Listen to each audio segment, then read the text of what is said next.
Каждому сварщику рано или поздно приходится иметь дело с неисправными сварочными аппаратами. Ну вот тоже не исключение. Как будто рабочий аппарат. Но на самом деле проблема следующего характера. Ага. Проволока подавалась до этого, сейчас уже не подается. Ну и не было электричества. Сейчас он вообще, по-моему, сдох. Аппаратик простой, трансформаторный. То есть, я думаю, его починить вообще реально. Это не инвертор. На этот аппарат у меня ума хватит. Вот я уже положил пару инструментов, отвертку, клещи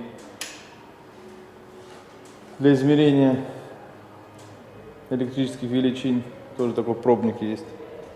Сейчас сначала с розетки выдерну, потом будем смотреть, что у него там не так.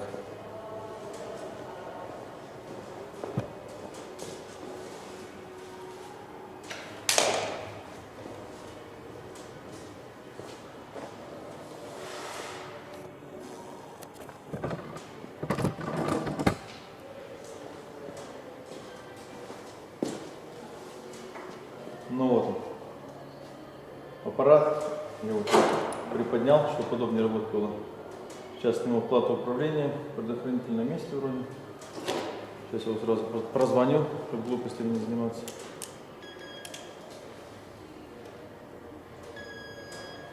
Пищит. Есть контакт.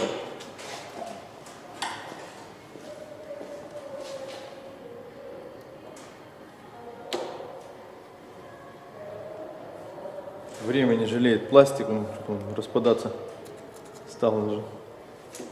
А со свои составные элементы.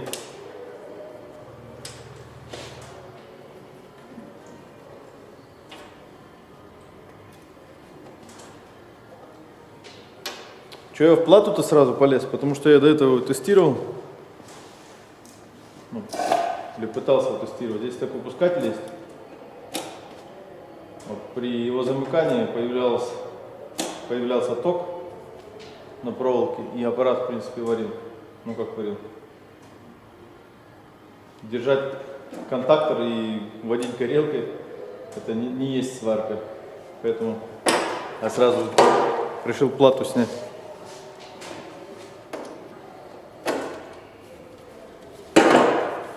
Старый еще какой-то немецкий даже аппарат под названием Ревак. Сейчас уже, наверное, такие не выпускают.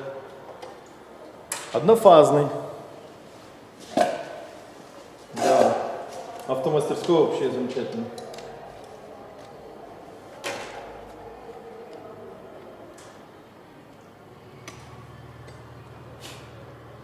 Ну вот эта плата, пару винишек, немножко пыль.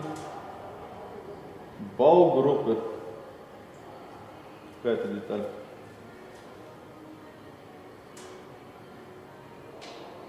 Ага, тут уже что-то паялось. Вон видны следы канифоля. Ага. Ну, по-моему, неисправность найдена. Проблема вот в этом штекере. Потому что до этого он кое-как еще варил. Когда там шевелил все это дело, видать, отвалилось. Вот видны следы микротрещин. Ну, не следы, а сами микротрещины. Сейчас я попробую пропаять и посмотрим, что получится. Такое быстрая реанимация такая будет.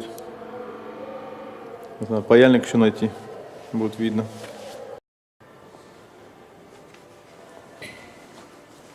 Так, ну вот паяльник был успешно отыщен. Старый паяльник, я не знаю, ему лет 20, наверное, точно. Купил когда-то. До сих пор работает. Удивительная техника.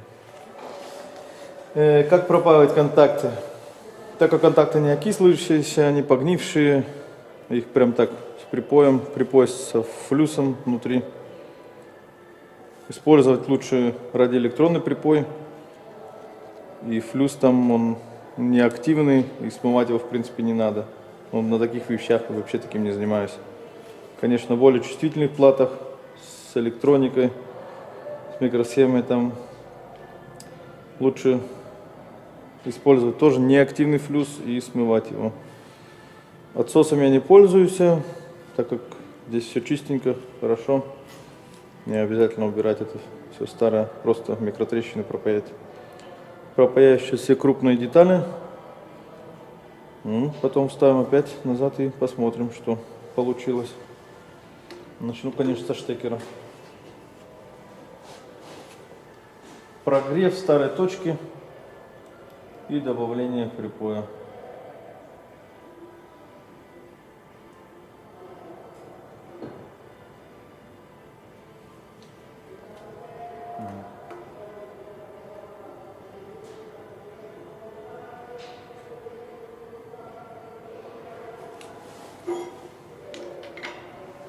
И как писалось в книгах раньше, хорошая пайка должна блестеть.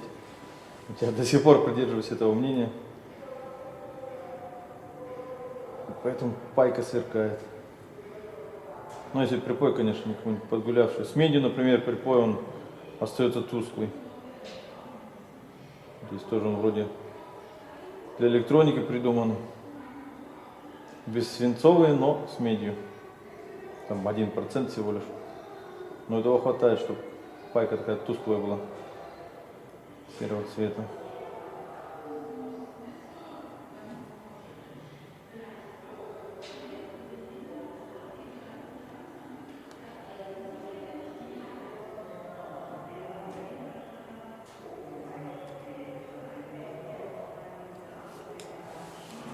Нет, следует паяльник очищать.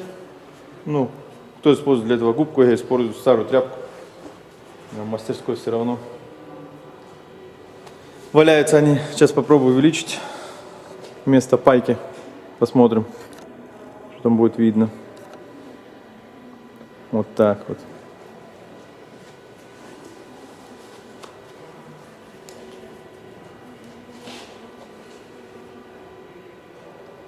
Подогрев, припой сразу поплыл и добавляю немножко свежего.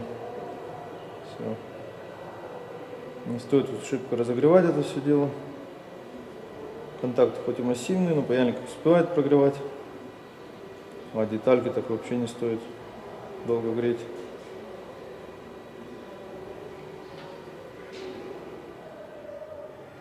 Так, ну вот, притащил я эту плату. Сейчас воткну, так.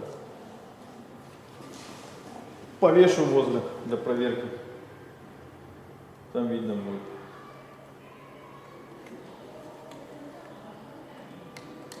Тут сразу, конечно, будет видно. Контактор срабатывает, нет, и клапан тоже будет слышно.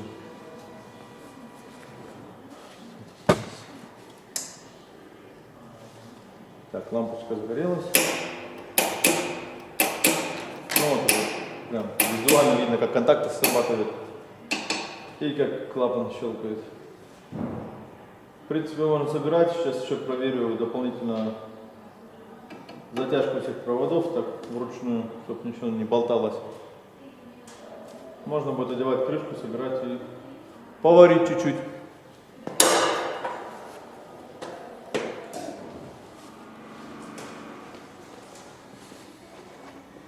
Так, ну вот я прикатил машину к столику, поварить, попробовать. Газ, баллон не стал ставить. Подключил к другому своему аппарату, основному. Ну и оставил только на подъемник, чтобы удобнее регулировать было. Сейчас посмотрим, что это вообще есть. Газ идет, проволока не идет. Добавим. Сейчас попробуем. Так, какая-то ступень. Ну, поставим посередине 4-ю ступень. Ну и регулятор примерно тоже в такое же положение. Все равно регулировать надо. Но для пробы пойдет.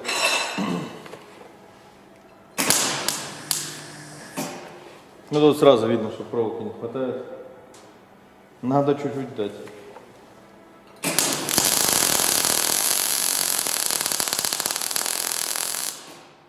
Вот уже дело пошло. Добавим немного току, пару ступенек.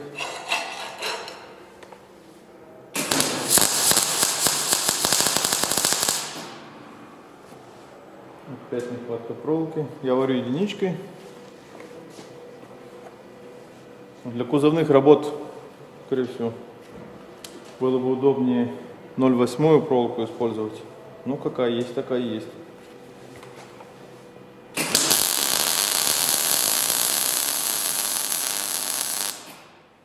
Ну вот примерно так и должен звучать аппарат. Искрит он из-за короткой дуги. Это нормально. До определенного тока мы находимся в короткой дуге. И короткая дуга — это всегда короткие замыкания. Чтобы быстрее настроить аппарат, можно просто одной рукой держать горелку. В маске, естественно. Желательно. Ну, не у всех есть, конечно, хамелеоны. А второй рукой крутить подачу проволоки. Сейчас я попробую продемонстрировать. Вот одна рука тут, другая нога там. Сейчас буду варить и одновременно крутить, и сразу будет видно, как ведет себя аппарат. Внимание, глаза.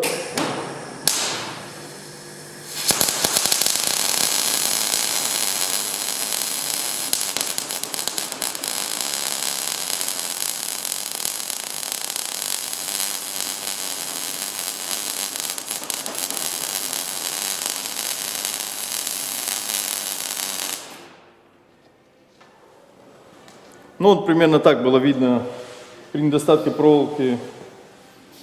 Дуга начинает шипеть и просто плевать. Когда проволоки много, сама проволока начинает уже упираться в металл, вот этот кусочек свариваемый, и отталкивает горелку назад. То есть нам нужно промежуточное положение, когда дуга ровно горит, ровно хрустит. То есть дугу можно не только видеть, но и слышать еще. Ну, на этом с аппаратом все. Можно его снова возвращать в строй. Такая небольшая ремонтность, небольшая неполадка, небольшой ремонт. За это я люблю трансформаторные аппараты. Что если трансформатор не сгорит, а трансформатор сгорает. Ну, если он хреновый, то он сгорает, а если он хороший, то он служит очень-очень долго. Ну и ремонт таких аппаратов, в принципе, можно выполнить самому, обладая там простым пробником и некоторыми знаниями. Ну, на этом все.